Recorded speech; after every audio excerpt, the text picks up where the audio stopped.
What's up, guys? Today I want to present my running-based training plan for the summer, and the specific focus is going to be building my aerobic base. The video is my mile trial I did last week, 5:56 after 20 hours of fasting, and I'm just gonna let the video run while I explain my plan to you guys. So first off, why running? There are two reasons why running is my cardio of choice. First off, I found that it carries over to kettlebell sport extremely well. This is common knowledge. Almost all of the top athletes run, and a good chunk of them are actually very decent runners. For example, Ivan Denisov regularly ran sub 4 hour marathons at a body weight of 110 kilograms. And there are many other examples. The second reason is running is, in my opinion, the best way to build general endurance that carries over to the real world. So fighters run, soldiers run, and that's why it will never go out of style, no matter what the Rippetoe fanboys say. Secondly, why base building? That's something that has been known for decades, and that is the importance of building the aerobic base. And the only way to do that is with high volume, irrespective of pace. And in fact, going slowly is a prerequisite for making the required volume possible, because if you run too intensely, you're not going to recover and you can't run as much. And I won't go into the physiology in this video, but every event lasting longer than 2 minutes relies on the aerobic energy system to a significant extent. And so having that strong aerobic base will make you better at anything except for pure speed and power events. And people may want to argue with me because they're lazy and don't want to do the road work, but it's really simple exercise physiology. Okay, I'm halfway into the second lap on the video. I kept a really good pace of 90 seconds per lap because that was the goal, sub 6 minutes. Okay, now the next point, and I already touched on this, is mileage. So the number one concern for aerobic base building is volume. And so what I'm going to do, I'm just going to increase my mileage in the lower heart rate zones. And since I'm also training for kettlebell sport, taxing both the musculoskeletal and the cardiovascular systems, I have to plan more intuitively.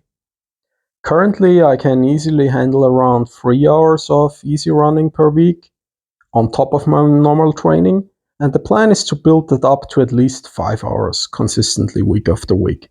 And almost all of that is going to be in zone 1 and 2 in a 5-zone heart rate system. Going into the third lap here.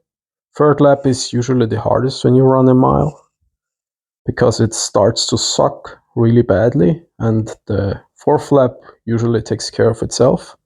So anyways, I'm doing for my base building mostly just casual 30 to 90 minute jogs at a pace that feels easiest. And I even stopped using a heart rate monitor because I know as long as I'm comfortably nose breathing, I'm building the aerobic system. So like I said, I'm going to do mostly easy runs, and once every 2 weeks, give or take, I'm going to do a long run where I'm looking to gradually increase the length. So 2 weeks ago, I ran it 20K in under 2 hours as a training run, and I plan on building that up to at least 30K, possibly even longer, depending on how I feel. Now, those really long runs, I'll, like I said, probably do only every 2 or 3 weeks. And while I'm not going to go all out, I allow myself to mouth breathe and let the heart rate drift into zone 3 towards the end on those long runs. And last but not least, the testing. So to test whether what I'm doing is actually working, I chose a simple mile run. That's 4 laps around the track, or 1,600 meters. And here you see I'm going into the last lap of the 4. And actually a real mile is 1,609 meters, but I'm never going to do a track meet in the US, so 4 laps is close enough for me, and the 9 meters are a rounding error. I've done many different tests of that kind. In the military, we had 2,400 meters. For a while, I did the Cooper test, which is 12 minutes. And now I believe the mile is the ideal test of all-around fitness. It heavily taxes the anaerobic energy system, but it's still at least 70% aerobic. Plus, you actually have to run fast, so joint and tendon integrity becomes important too. You basically have to have your ducks in a row to run a fast mile. Now, I'm not going to run my best mile with only aerobic base training, but that's kind of a feature, not a bug, because if I can improve it with just base building, I know I'll be even faster when I start adding speed work and intervals later.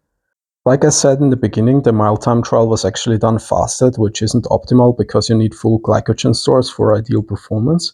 And this is going to skew the results a bit, because if I do my next trial in 2 months, for example, then it won't be fasted but properly fueled, but doesn't really matter. And that's the basic plan. I'm just going to do as much easy running as possible over the next couple of months, and it sounds simple because it is simple. Anyways, that's all I got for you today, guys. Kettlebell aerobics never outworked.